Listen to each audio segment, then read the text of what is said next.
This is the Lone Crater YouTube. We hope this video helps. You begin by capturing the exact error text and code so you can search precisely. This saves time and avoids guesswork. Next, make sure you know what changed recently in schema, migrations, or deployments because most errors follow a change. Then confirm connection parameters and credentials. A wrong host or port looks like a syntax or permission error.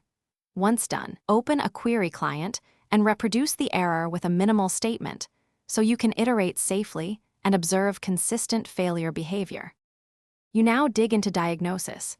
Run, explain, or show statements to reveal plans and settings that expose mismatches or missing indexes. Make sure column names, table aliases, data types, and quoting match exactly. Subtle mismatches cause cryptic errors. Also inspect transaction state, locks, and competing sessions because deadlocks or uncommitted changes can manifest as failures. While doing this, test simplified variants of the query to isolate the problematic clause.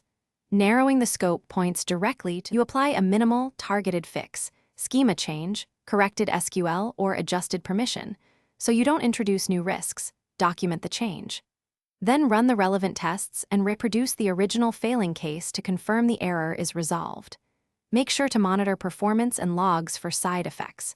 If the issue persists, revert to the last known good state and enable verbose logging or tracing to capture detailed runtime info. This fallback helps you escalate with precise evidence when you need outside help.